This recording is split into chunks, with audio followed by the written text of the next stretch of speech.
order. If you want to, should we go over the approval of last minutes? Yes. All right. So first, we just need to approve our previous minutes. They're online on the Yeah. website. I uploaded last meeting's minutes and the minutes from the previous meeting. So a motion to approve last meeting's minutes. Second. All in favor? All opposed? Motion to approve the agenda. Second. All in favor? All opposed? Sweet. Old business, there is no old business at current. New business. Tomorrow there is a community meeting with regards to the strawman proposal. Faculty, students, staff, all stakeholders in the university are invited to attend. It is at 5 p.m. in the Brown Auditorium, Parkinson 124. There will be presentations by faculty, our student trustee, me, just to provide additional information on the strawman proposal and its potential effects on the university as a whole. Some of this information you will get in item D, but that is there for your information. Questions about that? Yeah. No. The chancellor is currently out of town on personal business, I believe, so he will not be in attendance. Other questions? Yes. Well, yes, I will report back to us, and most of what you're going to hear from me at that meeting, you'll hear tonight, with some modification in case I have to speak to undergraduate program changes in the absence of USG president. Other questions? All right, moving on. Item B.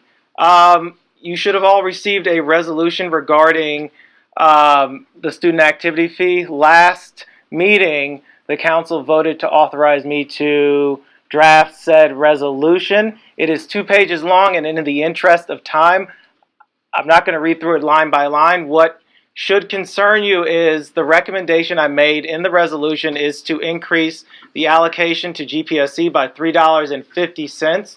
This allocation would come from the current USG budget. As it stands, GPSC is allocated 20.5% of the student activity fee that is directed to student organizations. USG gets 79.5% of that allocation. This amounts to somewhere in the neighborhood of $253,000 that goes to USG versus our 60-something. These numbers fluctuate depending on student enrollment. The recommendation was to add an additional $3.50 on top of our existing allocation, which would increase the amount that GPSC gets to 24.5% of the total student activity fee allocation to student organizations. In actual dollars, that's somewhere around $21,000 annually, $10,500 per semester. To put this in context of USG's overall budget, that is somewhere around 1/10 of their total budget. To be clear, USG has a standing surplus annually for the past 5 years of between $15,000 and $21,000 total. This is the money unspent from their previous year's budget, whereas GPSC has managed to maintain a between $3,000 and $7,000 surplus all the way up until last year when we exhausted it for professional development support. To date, including the payments we made during the spring semester, GPSC has allocated $6,000 in professional development support. So in my mind, when drafting the resolution, the USG budget was the only available source of unrestricted funds. The other sources that the student activity funds go to are the Fine Arts Activity Fee, which is overseen by students and faculty from the fine arts programs, and whose direct report is the Vice Chancellor for Student Affairs.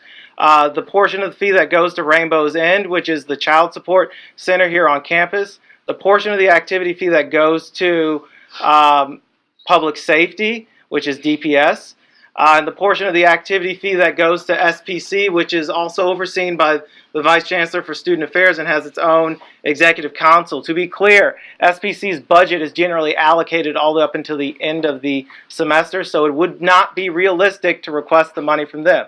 That being said, the only available sources that did not compromise GPSC's responsibility for student welfare and were not currently allocated would be the USG budget.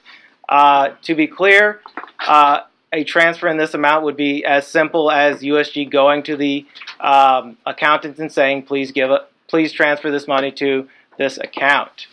To that end, are there any questions? Are there any changes?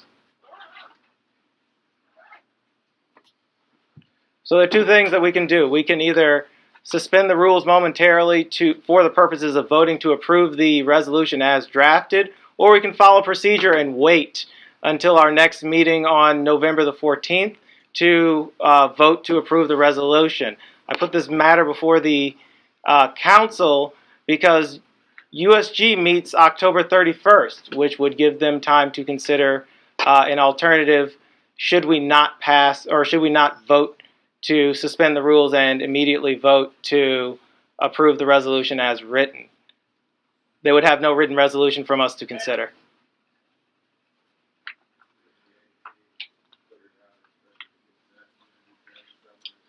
Yeah. Unless I'm missing it here in the resolution, I'm not seeing a time frame of the transfer of funds. When are you wanting that to start? Is that an immediate thing or next fiscal year? I left that open for the purposes of should we approve the resolution as written, and should USG approve, or should USG decide to transfer the funds they could do it as soon as next semester, or they could do it as soon as the next fiscal year. I left that open because I don't know how quickly USG would move on their processes. If we wanted to say as early as next semester, I would be open to that friendly amendment, but as it stands, the absence of a time frame is to leave open the possibility of A, negotiation, and B, additional conversation. That and USG has additional processes that they'd probably want to run this through. It was an olive branch, so to speak. Yes. I think that getting a written product to them as soon as possible is the best strategy for this council to do. So I would motion that we suspend. Yes. Yeah. I understand. All right, so motion to suspend Robert's rules and for the purposes of voting immediately on this resolution as written. All in favor? All opposed? Who's adding back? Lonnie? Abstentions? All right, so it passes with one opposition. So the rules are suspended for the purposes of voting immediately on this resolution as written. So, motion to approve the resolution as written. Second. All in favor? All opposed? Abstentions? 3 abstentions, 1 opposition. Motion passes, resolution passes as written. Okay. Moving on to item C. So for the past 2 weeks, I have been asking you to take the information concerning the straw man proposal back to your constituents and generate a report on said straw man proposal and its effects upon your program, strengths, weaknesses, what you would need out of any reorganization to enhance your graduate programs, and any other resources that you feel should be placed. We want to restore rules. The rules are suspended for the purposes of voting. Okay. Do we have to motion to reinstate the rules? Because the voting's done. All right, motion to reinstate Robert's rules so that you guys don't get overruled. Second? All in favor? Yeah. All opposed? Sweet. This meeting shall not devolve into a free-for-all. All right, now back to these responses. So we now have a timeline. The Chancellor wants all responses to his straw man by November the 6th. I would like your reports by Friday. This gives me enough time to compile them into one large document and then engage in the submission process. To be clear, additionally with this, if you have been to the GPSC website recently, you will notice there is a page called Academic Reorganization. If you click on it, it has 3 documents: the GPSC Strawman presentation and the 2 presentations from the Chancellor. The purpose of this page is to have a public repository of all of the reports that I am asking from you, so that when people say we did not get this from you, we can point them directly to the GPSC website and say it's public, you can come look at it. Additionally, the larger report that compiles all of the responses will be posted up there, in addition to its submission to the relevant administrative offices. The point in doing this is to ensure that, well, basically, 1, transparency, and 2, that administration cannot say that we did not generate something, nor were they unaware of the things that we generated.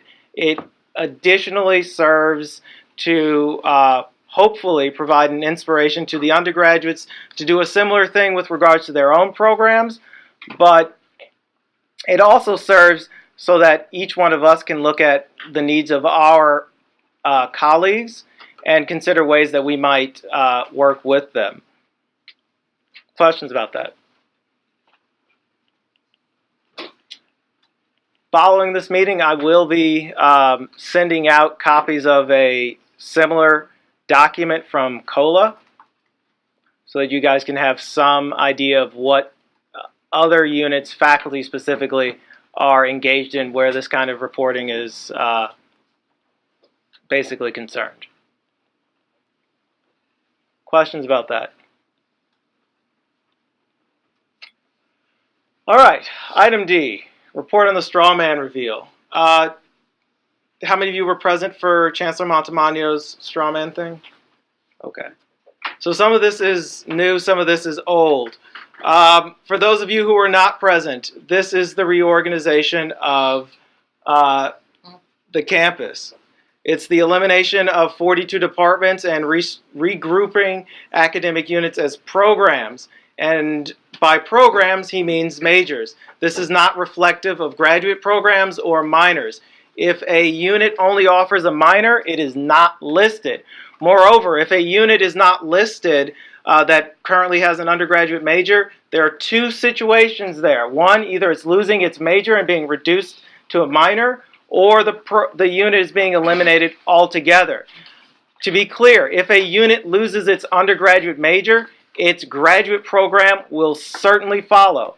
Institutionally, graduate programs rely upon the support of their undergraduate programs to maintain some of their fiscal stability. Without an undergraduate major, it is difficult to provide a graduate program, exceptions being WUGS, which offers a graduate certificate. One of the documents on the GPSC website provides a more in-depth look at the organization of the colleges. The Chancellor did go through this during his State of the University address. However, I'm going to get right down to the most important thing. So this is not new. This, eliminated or other changes. So having looked at the reorganization plan and compared it to the current list of majors on SIU's website, these are the majors that are gone, or at the very least not listed in the reorganization plan. So to be clear, Africana Studies, the Chancellor has said that its major is going away. Business Econ is not listed. Classics is gone. Design without a specialization is gone. Early childhood and not early childhood education is gone. Child and Family Services is gone. Electronic Systems Technology is gone. This is distinct because in his organization under the School of Applied Sciences has a similarly named program that currently isn't listed anywhere in the list of university majors. Foreign Languages and Literature is gone. Language education, that is every program that is focused on teacher training and language education, gone. So other changes. So in the College of Education, the undergraduate special education major has counseling and quantitative methods listed as a concentration within special education. According to this plan, counseling and quant methods are being split from special education. So these two units are being split programmatically. I don't know why he's doing this. It does not make sense to me. The impacts of the ramifications with regards to faculty are going to be extreme. The pre-law specializations have been grouped together and some may be eliminated. So the reason why I'm saying this is because the Chancellor's plan does not go into the fine-grained specifics of the different pre-law specializations present in sociology, I believe, correct? Or is it social sciences? What?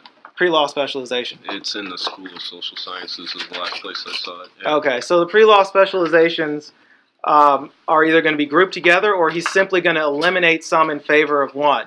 To my understanding, if he groups them together, this will involve moving faculty from their home units into this pre-law concentration on his plan, which will damage those units that will lose their faculty. The other thing that should be noted is the language majors are not listed, and they may be folded into his program of languages and cultures.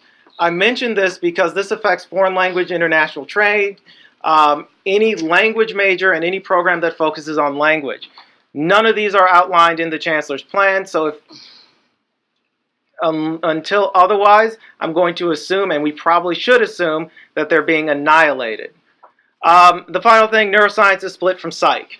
So one of the things that we should take from this is that the Chancellor is not simply moving programs around to new homes. He's breaking up concentrations within programs.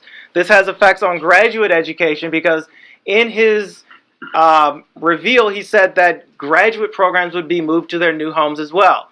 By implication, it can be assumed that he may be separating graduate programs from their current departmental homes and moving them to other places. This would be a problem as many of the graduate faculty who, vis-a-vis grad council policy, are authorized to teach these programs will be yanked out of their current departmental homes, which will affect current times to degrees and current institutional structures. These are the new things that come out of the Chancellor's reveal. One additional thing that you guys should be aware of is that while the Chancellor did say that graduate programs would not be listed in this new reorganization, he did state during his reveal that he would be tasking the engineering programs with looking at expanded PhD offerings in order to increase the research standing of the institution. To be clear, the only graduate program that he mentioned for expansion is engineering, which is in keeping with the current strategy of the Chancellor, whereas 9 of the 10 new proposed programs are in STEM fields. And I'm using STEM specifically because the Chancellor does not seem to subscribe to the new K-12 model of STEAM, where the arts are integrated into what was previously STEM education. Insofar as the Chancellor views the relation between the arts and the previous STEM fields, it's purely instrumental. That is, what benefit can the arts provide to the STEM educators? And the same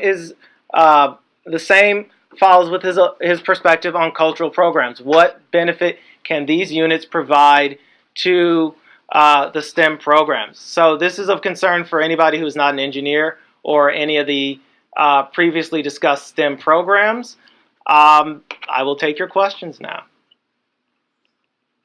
Yeah. Yeah, it came to my mind about like centers like SASL, where they're teaching international students English language. Where can it fit there, or is it gone anywhere or not? So rumor has it that the Chancellor is considering moving CECIL into the Center for International Education, which is distinct from the mission of the Center for International Education. that unit exists as a administrative support structure for the matriculation of international students and not specifically as a teaching unit. To fold Cecil into it would be to task CIE, which itself is strained to the limit with personnel reductions, with taking on an additional burden. Additionally, Cecil does not need to move from its home. Other questions?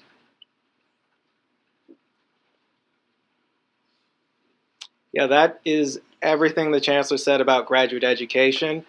To be clear, this is disturbing to me because if you restructure your undergraduate programs and consider the graduate programs a separate entity, you're going to have problems. Many of the same faculty that teach the undergrad programs also teach the grad programs, and to shuffle them around without considering the impact on your graduate education, especially if your intention is to move the institution from an R2 to an R1 status, seems to me to be the wrong approach to reorganization of the institution.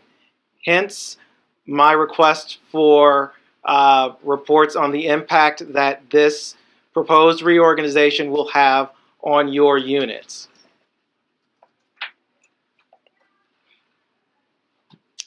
Lauren? I've already asked this question, but it might be helpful for other people to know.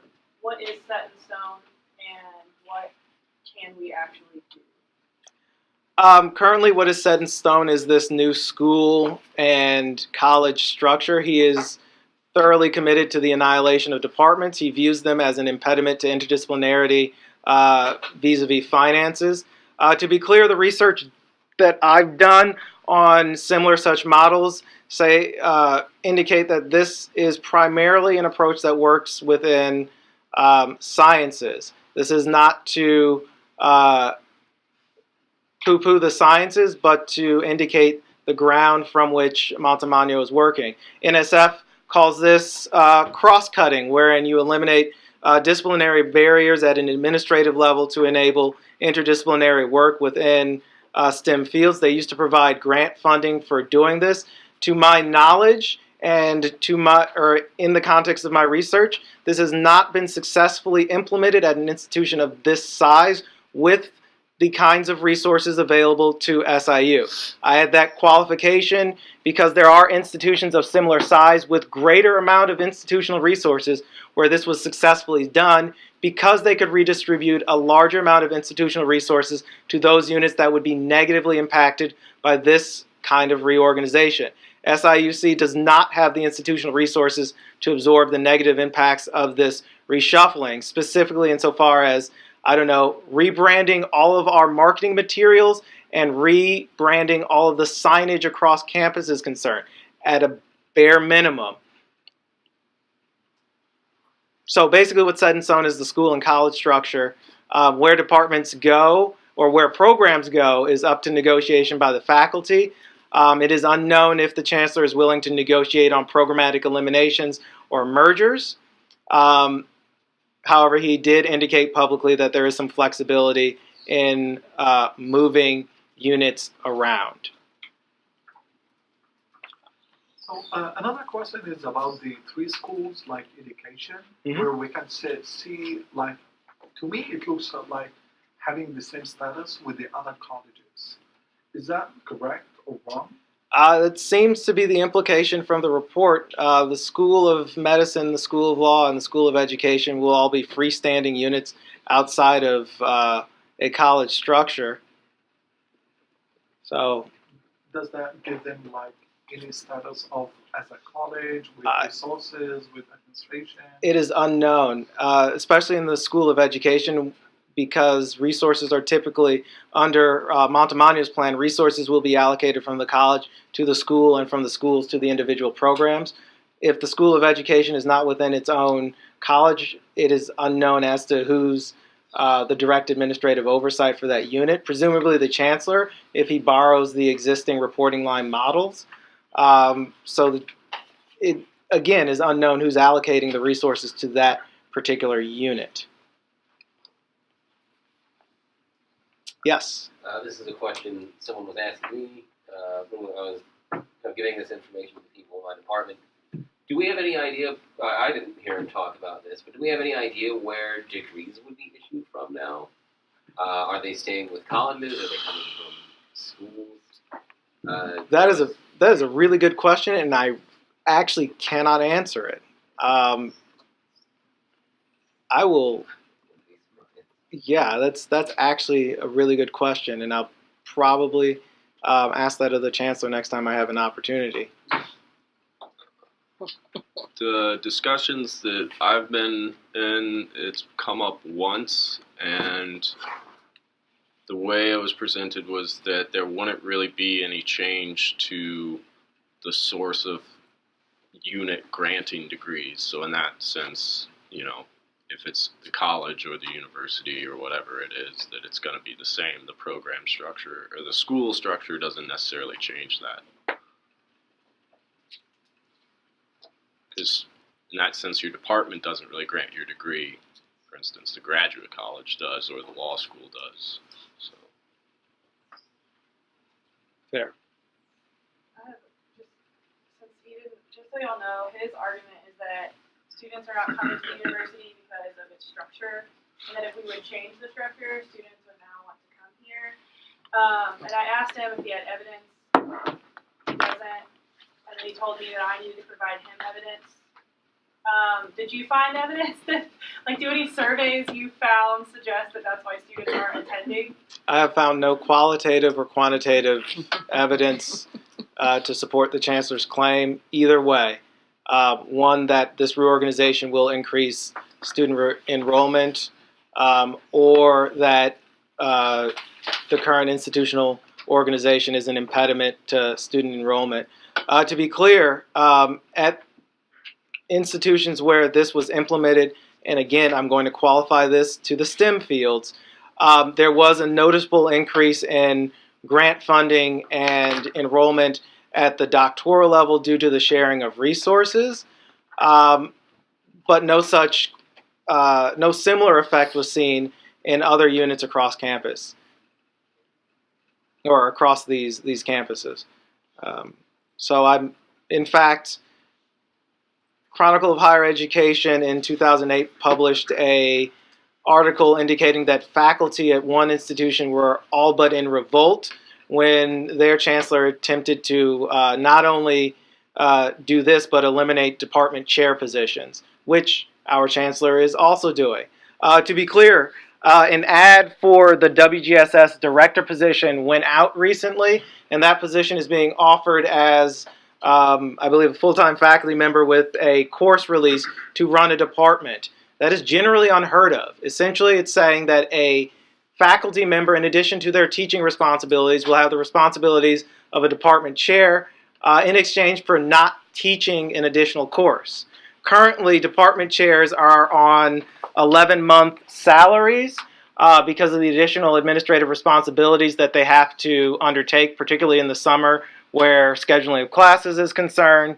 What would end up happening is department chairs, or directors as they are now called, would no longer have that 11-month salary. They would have their 9-month salary and a course release, which is essentially asking faculty to take on additional labor without compensation.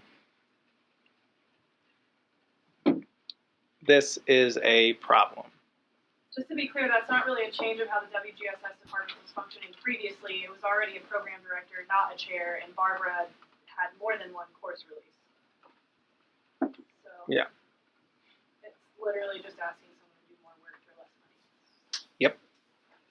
Can we add that as a question to the student survey, like a question that refers, like, that asks, like, how many would you come here had the university been organized in this way?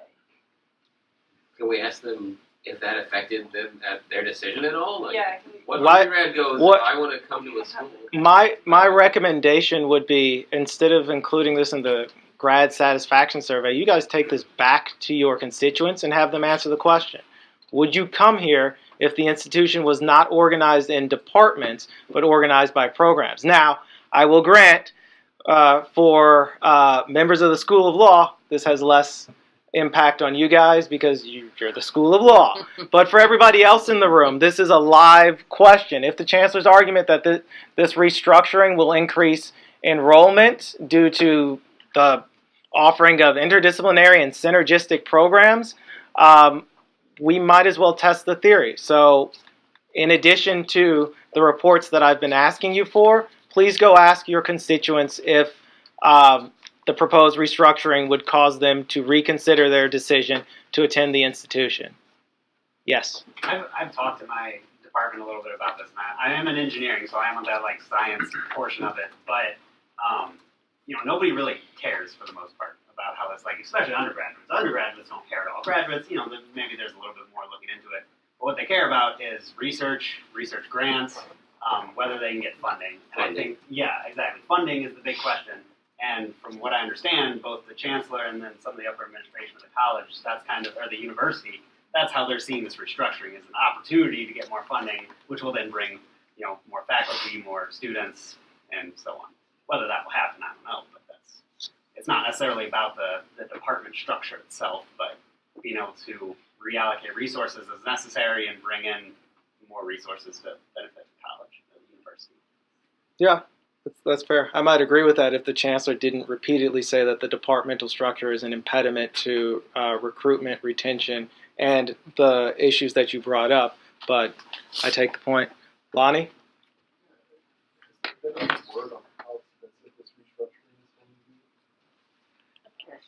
No. The chancellor has not provided an estimate of the cost of this restructuring. He says that you'll save about $2.3 million in administrative salaries, which is true, given that you're eliminating 42 department chairs and some deans and reshuffling administrative assistants around. But the chancellor has not provided an accounting of the amount that this change will cost. And I estimate that it would exceed the $2.3 million we would save in marketing alone.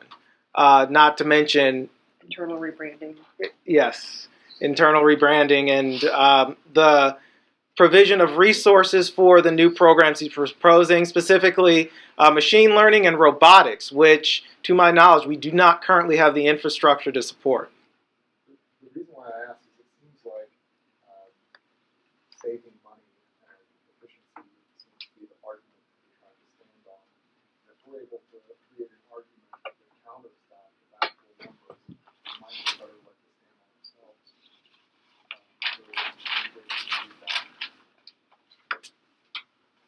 I can raise the question with Provost Dalala and Chevalier, who would likely have access to that information. I can also pose the question to Judy Marshall to see if she knows the exact cost of these things. One of the things I want to be clear about is, at least where these 10 new programs are concerned, it's going to require hiring new faculty and providing them with startup funds. The last time I spoke with Vice Chancellor for Research Jim Garvey, there are no available startup funds for any faculty. And given the cost of some of these more ambitious programs, the absence of startup funds likely will impede any attempts to do some of these new programs. So this is something we need to keep in mind. Mm-hmm. You said that we would save money from the 42 department chairs. That's actually a question that I think a lot of people have, which is that how does that contract work out? Do we just demote them and then take away their pay? They would persist on their current contract. At the end of their current contract, they would be returned to their faculty status, and whomever was press-ganged into being the director of a program would, again, have a faculty contract with a course release. So they get to write out their current contract. So in effect, I'm sure people will leave for that, which seems like an easier way than laying off. Yeah. Stephen, did you have a question? Well, so what's this whole, like, we're talking about rebranding and the cost of rebranding. What actual rebranding would go on other than taking down some signs that say department? But, like, the advertising for the university doesn't advertise the Department of Political Science. You know, it's SIU with a person holding a soldering iron or something. Like, it's not not department specific, and assuming the chancellor doesn't do like a logo rebranding, which obviously yes, then everything has to change. But I don't think anybody would think of doing that right now. But where's the rebranding as far as this is concerned? In all of our advertising materials, departments are advertised as Department of X. Department of what? Like pamphlets. Pamphlets, website, any of the large billboards when you travel to and from St. Louis or to and from Chicago. Any advertising materials that has Department of X, the university would have to take down and then put it back up. Any radio ads, any other kinds of media that the university puts out in its advertisements would have to be redone in conjunction with the new structure. That's not to say that every piece of marketing would have to be redone, but a significant amount. To be clear, when we put up those new signs around campus, that was somewhere in the order of millions of dollars. Another question is like, does the departmental program, whatever we're calling it, does that advertising, does that come out of their budget or the university's budget? So like if our department has to change it to the program of communication studies, do we pay for that? Both and. There is a general fund for university marketing, and there's actually a department of it. Individual units tend to get some overhead from their colleges beyond that. So again, that's up in the air, given the restructuring of these units would change the way that resources are allocated. So,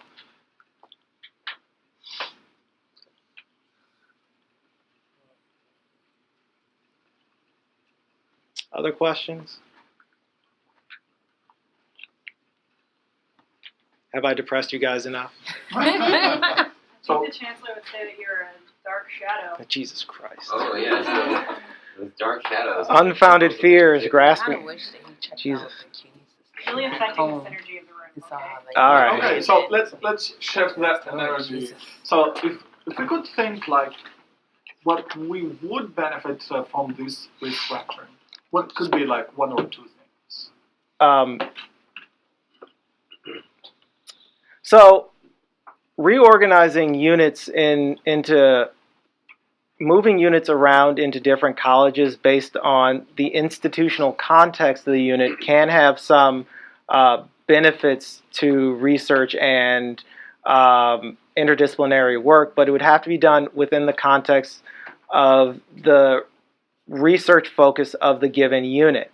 As an example, there was a faculty member who indicated that the research focus of the folks in zoology was in evolutionary biology, yet zoology is separated from the bio folks. When I spoke with Scott Ishman, who is interim dean of the dean of the College of Sciences, he indicated that there are some units that he would be open to merging with because of the synergies of the existing units. None of those units have been moved into what would be the new college. So it's not that reorganization is necessarily a bad thing.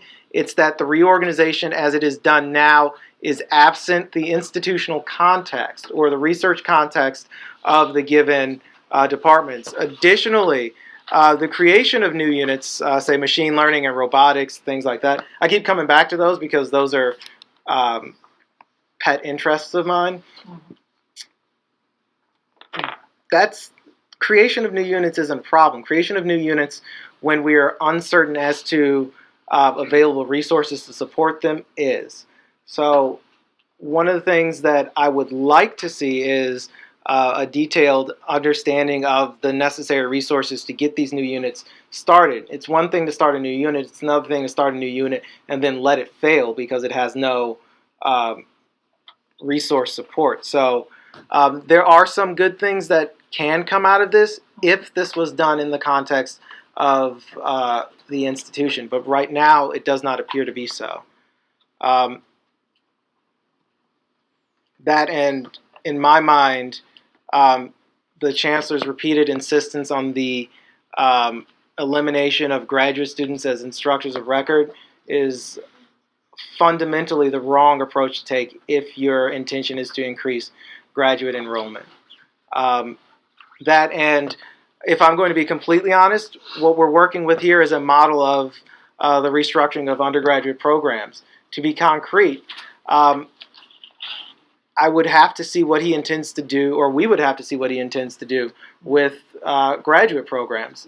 For now, we're simply assuming that based on past institutional practice and best practice for institutions across the country, if you lose your undergraduate major, you lose your graduate program. So I would really like to see what he's going to do with graduate programs, but until then, we're stuck with what we have. And to be clear, this is a problem. The chancellor wants all feedback on this by November 6th so that he can turn around and give a more concrete version to faculty November 10th. To my knowledge, he does not intend to include graduate programs in that more concrete program or more concrete plan. I fail to understand how he can propose a reorganization that does not specifically address, graduate programs, just point blank. Yes. Getting him to talk about that, is there any way that we can get him to address what's going to happen to assistantships if we're no longer expecting them? I have some answers to that question. You're not going to like them. So the chancellor's concern is that graduate students as instructors of record do not provide the same quality of education that NTTs or tenured professors do. To that end, the chancellor stated in constituency heads meeting that it is inappropriate for graduate students to be instructors of record, and that undergraduates do not expect that level of education when they enroll at this institution. Putting aside the implied critique of our training, from what I understand, the chancellor's intentions are to backfill the eliminated graduate students with non-tenure track faculty, which presents an interesting situation wherein a department, for example, to save money, might simply decide to hire all of its PhD candidates as NTTs and pay them that way, which would balloon your time to degree because you are now non-tenured faculty actually making more than what you would as a GA. And given that NTT status is not contingent on your time to degree, there's no real reason to accelerate through your program except to get out there into the world. That being said, the chancellor has backed off on some of that. He's gone from eliminating grad assistant positions to restricting grad assistant instruction to supervised instruction of lower division courses. He is still pretty firm on no unsupervised teaching of upper division courses, either as instructor of records or as a grad assistant. This is a problem for humanities and some of the STEM fields. To be clear, a lot of, say, the Department of Philosophy's courses beyond ethics are upper division courses. A lot of the Department of English's courses beyond 101 and 120 are upper division courses as outlined in the catalog. Same with Comm Studies. You're going to lose a lot of your teaching staff or a lot of your graduate students as teaching staff in this move. So this is all he's told us about assistantships. And if departments follow current practices, they'll just likely hire their PhDs as NTTs and then have them teach. Lonnie? I also have a question involving MFA. Yeah. That's a terminal degree in our field. Is that rolled into PhDs or is that rolled into master's students? Has that been addressed at all? No. The chancellor has not addressed terminal degrees in fields where the MFA is a terminal degree, which is interesting, particularly given his reorganization. To be fair, I did ask him about the centralization of art and design programs in new units or in new buildings. He said as part of subsequent plans to be discussed at the Board of Trustees meeting is a capital restructuring plan where he's going to propose new buildings, things like that. As an aside, the chancellor has found a way around bond restrictions where scholarship provisions are concerned, and he intends to use this to increase residency in the dorms to generate more revenue to do other things. To be clear, this does not address reasons why students aren't living in the dorms. It simply says, here is a carrot. Other questions? Has the Board of Trustees already approved the restructuring as part of it that is apparently permanent? No. So that is an interesting question. I'm still in the middle of doing the research as to the limitations of what he does and does not need board approval for. To be clear, President Dunn has stated if he can grandfather this in under the or if he can grandfather elements of the restructuring under the financial stability plan, then he does not need board approval because that matter has already been approved by the Board of Trustees at their previous meeting. On the other hand, the creation of whole new schools and programs requires not only IBHE approval, but it has to go through Faculty Senate and Graduate Council in their RME processes. Our grad council reps will get some input into that when those RMEs are proposed. But the creation of a whole new college or the restructuring of an entirely new college requires board approval and subsequent approval by IBHE. And without that, he cannot proceed. So grad council can say no. Theoretically, yes. At least where the proposal of new programs are. Yes, they can. So can Faculty Senate. Because ultimately, faculty control the curriculum. Faculty Senate has more direct oversight over undergraduate curriculum.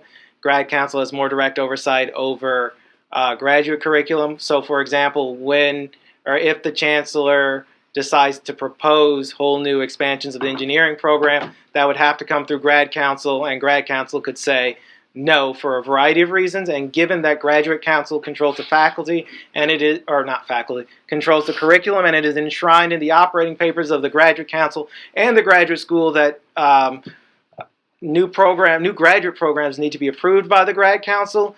Grad Council theoretically could kill those dead. Same thing for new undergrad programs within Faculty Senate, though that is a little bit more nebulous. Other questions? Again, if you have questions about this from the faculty side or from a larger administrative perspective, I strongly recommend you attend the meeting tomorrow, 5 to 7 in the Brown Auditorium, Parkinson 124, where faculty and department chairs will be able to give you more in-depth responses to some of the minutia of departmental changes. Brian. This may not be, we may not care too much about this, but I would assume the process of declaring a major be changed as well. Like if undergrad, if you have an instructional change? That is up in the air, particularly as admissions is now being centralized. Okay. So admissions and advisement are being centralized. Therefore, it is unknown how these processes will change from their existing situation. COLA just changed. COLA now, the students can't go to a department and say, I want to make this my major. They have to find the advisor of some sort, and they can only do that online. Only the advisor, not the student. They have to send an email that says, I want to do my major. That's the only way they can do it. They have no control over it.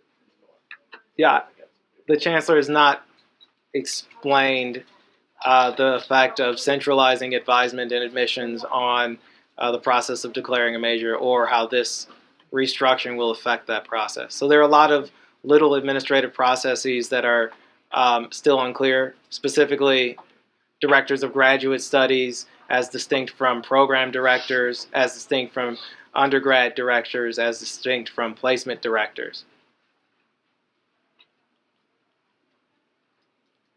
The one other thing that I want to mention before we move on to item 5 on the agenda is a number of your operating papers, your departmental operating papers, require graduate student input on various departmental matters, committees, councils, organizational type things. Part of this restructuring is the redrafting of all of your operating papers. It stands to reason that it may be possible for that representative function to be written completely out of your departmental operating paper. I know philosophy has it in its operating papers, as does Anthro and some of the departments in MICMA. So one of the things that I would like all of you to keep in mind is that a redrafting of your operating papers could curtail your representative function within your department, which might be problematic.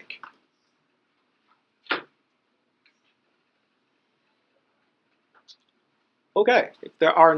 Before we move on, I was going to see if you can also recommend, I know that we talked about moving forward with the COLA example. Yeah, I got that at the beginning. Okay.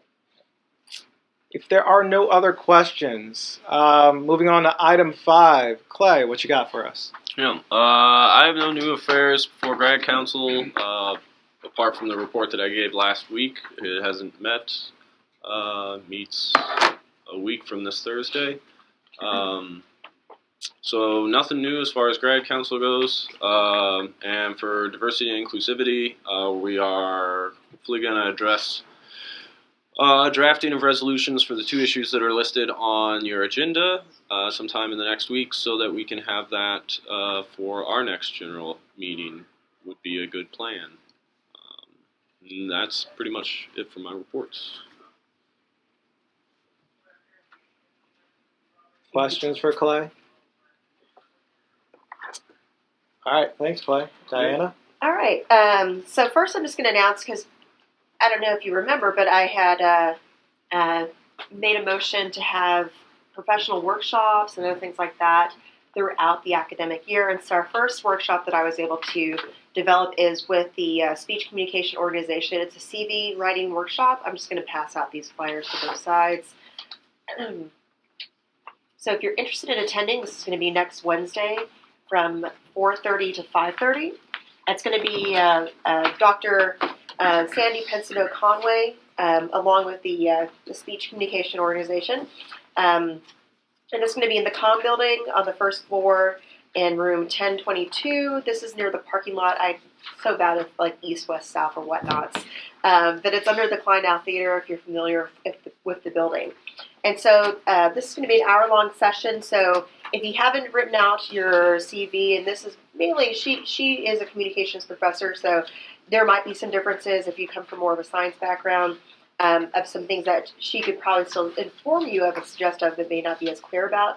But if you do especially fall under this, she's fantastic, very easy to follow. Definitely my CV went up to here after taking her workshop. And so it's definitely worth attending. It definitely will help you create clear approaches on how to communicate that. She's happy to review those things prior to that and after that, and also give you some tips too on how to write a great teaching philosophy statement. So if you are entering the job market, especially the academic job market, and are wondering how to fine-tune these things, please consider attending. You're welcome to email her for more information, or you can email me for more information as well. I unfortunately will not be able to be in attendance because I have class that evening, but Lindy in the back of the room will definitely be in attendance, and so you can spot her face within the room, and she'll be happy to greet you.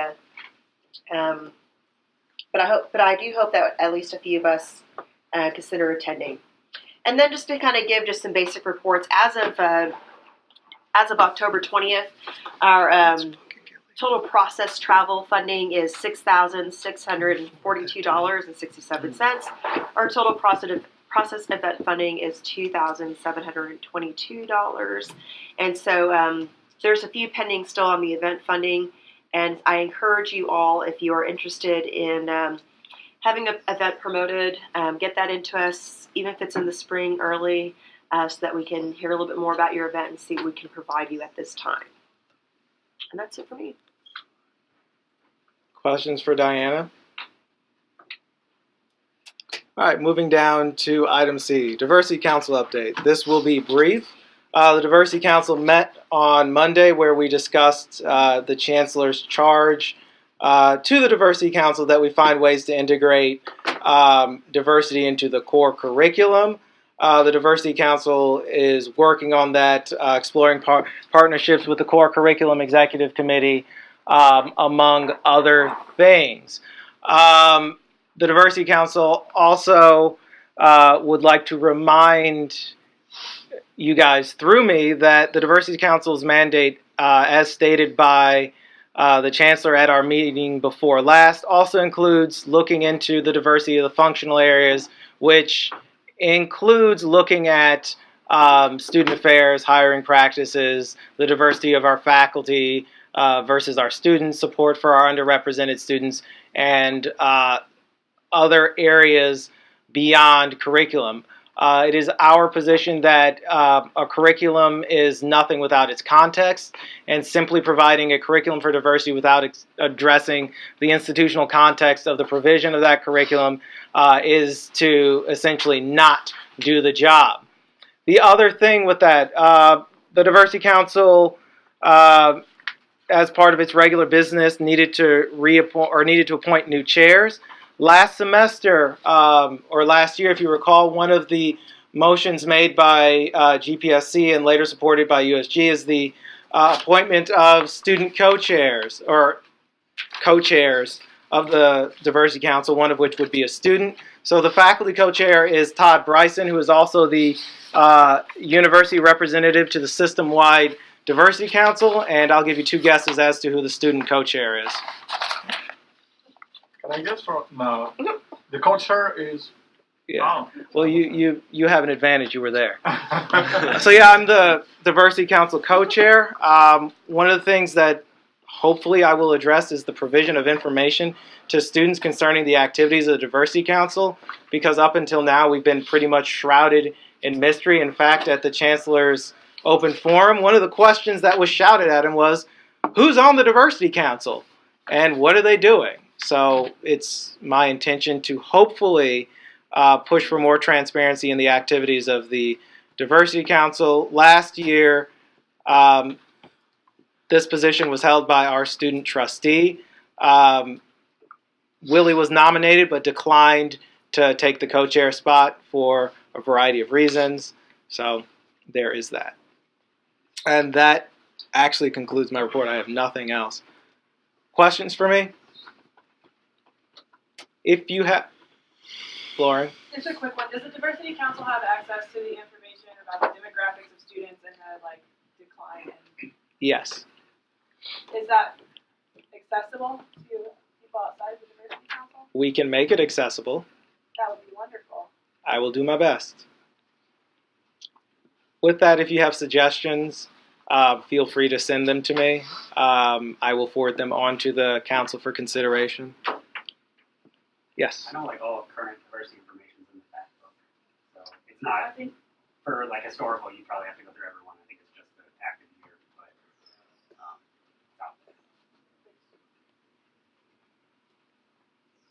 Fair. Other questions for me? Okay. Moving on to item D, GPSC reps committee updates. Yes. We had our parking appeal board, and the first part they did a little quick overview of the new changes they're doing for the parking division, and to help battle with situations of people getting excessive amount of tickets. They're going to start booting people after around 3 to 4 bid tickets. And I think they actually calculated it down to by your 5th ticket, they'll probably have to boot on your car. So something that could be you should be looking out for if that's a common problem with you. So, to clarify that a little bit, I actually called Chief Newman, who directed me to his parking dude, Eli. Where the 3 ticket and then boot thing is concerned, the 3 tickets includes any tickets you've already gotten during the semester. That 5 number is new and welcome because. I think, I'm sorry to interrupt, but I think it was mostly due to the fact that some people would get a lot of tickets in a day, or they could get the 3rd in the morning and then get a few more later in the day.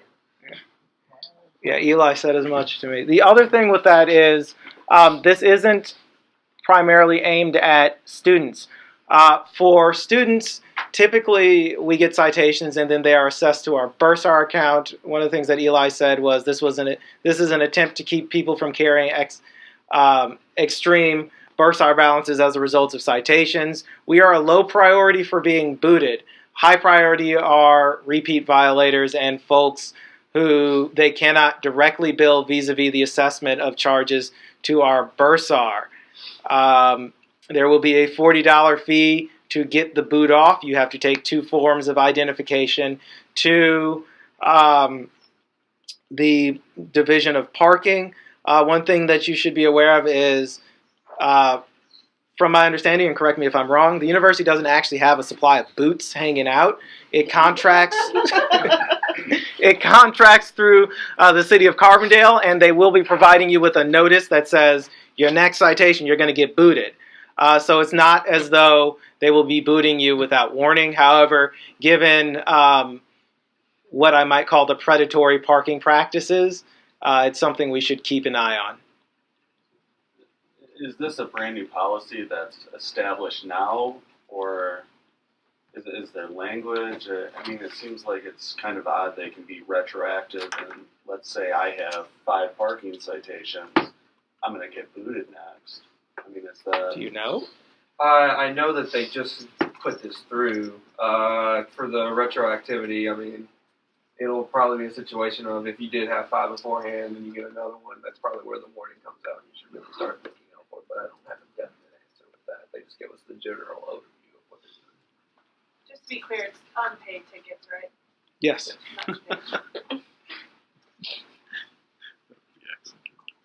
Other committee reports? Yes. With the rec and sports services advisory board this past week, and they also for stuff. So they're going through some restructuring, so hopefully things at the rec center will be getting cleared up. Troy Vaughn, the director, feels for us as graduate students being overworked and underpaid, and doesn't have any direct control over that. But if anybody has any ideas as to stress relief, any type of like workshops or programs that they could put on there, I can hang around and I can get information to him. That's the most that they can do at this point, but they're definitely open to hearing about what we need. We haven't had a graduate position filled on their advisory board for like the past 3 or 4 years, so they're pretty excited. Sweet. Too bad Gillespie isn't here to argue about the assessment of those fees. I have a quick one. Yes. The It's On Us committee is a committee designed to address sexual assault on college campuses. Another committee that I'm on, the Culture of Respect, I don't know what we're calling it, it's a sexual assault task force, would like to reconvene It's On Us, but an administrator has suggested that we make it not a committee. I don't know what the effect of that would do necessarily, but if anyone wants to be on that committee, please let me know, because I'm currently all by myself on it, and that's not very effective. To answer your question, you'd lose your institutional authority. Seeing that, Because committees are charged by a senior administrator and act with their authority. If you were no longer a committee, then you would no longer act with the authority of presumably Lori, because this is a student affairs committee, and any recommendations you would make would lack no teeth. So the conversation was essentially, well, first of all, I think that we would have to approve it with the undergraduates as well, right? Because it's both of us. But the conversation was essentially, it seems to me that committees have a somewhat antagonistic relationship with admin, and so therefore we receive less resources. I'll leave it at that. So if anyone would like to join this so that I am not alone and trying to keep it in a committee, that would be helpful. Otherwise, it might not survive. Or if you have undergraduate students who would be interested in helping me with that, that would be great. But I do not have the energy to put forward on doing that as like a chair, because I am the committee chair of the program redoing all of our training and education and campus mobilization of such education through the Sexual Assault Task Force. And so to take on It's On Us would be difficult. So if you have time and this is a topic that interests you or you know someone that is, please let me know so that they can do some of that labor through It's On Us and keep it in the committee. Could you send me an email for that? Side note, every year we had to do that survey online to register for new classes. Yes. I haven't seen this survey of me registering Monday. Is this universal to the School of Law? Yeah, I got it, but I've taken it. November Shoes that we 7th. haven't gotten. All 2L3 or 307 got them. I got something. I will raise the issue immediately. With regards to It's on Us, 2 years ago, by resolution, this body made it a standing committee of GPSC. So we have a responsibility to staff that committee. It's one of many committees we have. So theoretically, it would still operate with the effective force of GPSC, just not with an administrator's authority. Anyone else? Other committees? All right, moving on. Item 6, roundtable discussion announcements. I've got 2 of them. One, we've got problems with graduate student advisement. In addition to some of the other issues that typically besiege my office, graduate student advisement is becoming a big one, particularly insofar as students from out of state are being told one thing, enrolling, and then being assessed massive amounts of charges in the form of out-of-state tuition when being promised in-state tuition. This is but one of a litany of problems that we're having with graduate student advisement. This is actually something that I don't have any idea how to address. Theoretically, I would task Clay with dealing with this vis-a-vis the graduate school because this is his area. But when I had Clay's job, this was an issue that the graduate school said it would address and did not.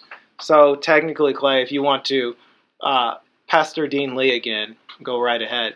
However, this is in announcements because if any of you are experiencing difficulties with graduate student advisement vis-a-vis courses, fees, things like that, please, please, please let me know. I can find ways to help you, which would bring me to item B, student dependent waiver.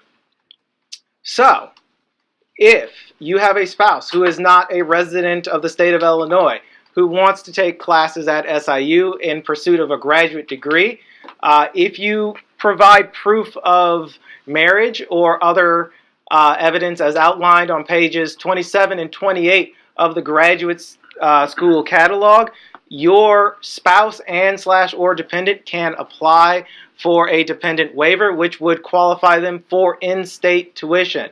And I say dependent waiver because it also applies to your kids. If you have children who are of age to attend SIU and aren't technically classified as residents of the state, they too would be subject to the dependent waiver so that they could enroll for undergraduate courses at the institution. To be clear, when I said that I would find ways to fix some of these problems, this is one of those ways. So if you know of anybody who's potentially in this situation, please let me know. I will be finding some way to put these resources in a concise way on the GPSC website. But this is something that's buried in the graduate school catalog, and according to Crystal Marlowe, is not generally invoked because people don't know about it. Use it. Lonnie. Now, does that have a requirement for the dependent that is currently enrolled to have a citizenship or a fellowship? I would have to take a look at the language. Maybe. I think it simply applies to. No, I think you might have to have an assistantship or a fellowship. But I will look at the language and give you an answer as quickly as I can. We just had this come up, so that ultimately was addressed, but the dependent's understanding was that it's because their husband had an assistantship, and that's why it was. I think that might be the case. Let me verify the language and make sure I get you a concrete answer. Yep. 2 things. One with the graduate student advisement. One thing the law school does once a month is donuts with the deans, and they encourage students to come and fire off questions to them, just press them on matters that are on our minds. And one thing we're doing very soon is like a town hall regarding our class scheduling and how we want to see if we can change our class schedules for next semester, like courses they're offering. And so I think something that maybe other departments can look into or having students encourage is these donuts with the deans or town halls where the administration makes 30 minutes to 45 minutes to sit down with the students and discuss problems. I don't know if that's unique to us or other organizations do that, but that's something I think that could help this situation as well with graduate student advisement. Secondly, where are we on that calendar before I accost you with tons of law school lectures happening? That was in the 4 emails that I sent to Lori Stetler. I think via the website we can generate a calendar function. I've been monkeying with that for a little bit. As soon as I figure out some alternative, I will let you know. The other thing we could do is just send you guys emails, which might get burdensome. So I'm really trying to figure out the calendar thing. Google Calendars might be an alternative, but I will let you know where we're at with that by Thursday. In regards to the advisement conversation, a mentoring group would be great for that, but I need people to do that too. Do you want me to kick that down to your ad hoc committee on mentorship? I mean, yeah, it might help, but I am alone on that committee too. So, if anyone wants to join that, talk me out there. Join Lauren's committee. Save yourselves. Are there any additional announcements? I want to announce the OrgSync being taken down October 31st. Sure. Yeah. OrgSync goes away October 31st. So one of the things that in conversation with Emily Spann, one of the things that I decided was, given the low number of graduate student RSOs that we actually approve, to hold off on approving additional graduate student RSOs until student development actually has their system up. This is to avoid any hiccups when that new system comes online and we have to actually start approving RSOs again. If we say approve an RSO between now and January when that system is not up, there exists no record of that approval except through our office.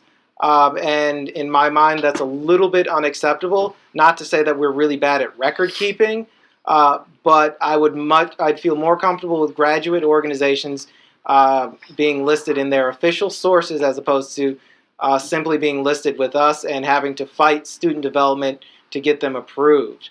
Then again, we tend to average maybe 2 graduate student RSOs a year, so this is not so much an undue burden.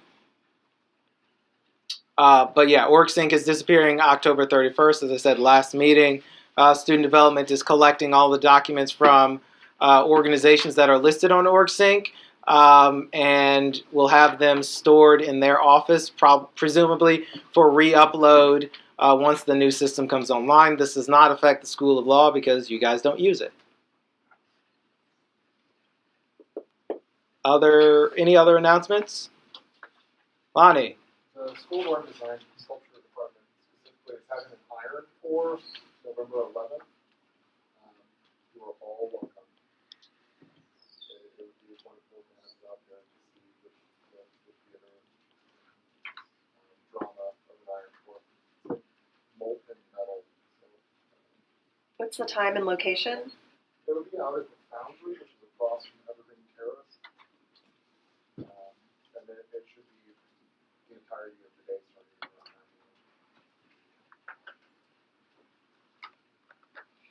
9 a.m. Okie dokie. If they're Breon. Some announcements. So tomorrow, the public health RSO is having a breast cancer seminar. Is this activity you've seen? Yeah, so in this room. So that's tomorrow, and later on, for those interested in March, we're also holding a public health/health related career fair in the student center in Ballroom D. So it's fairly massive. I know it's early, but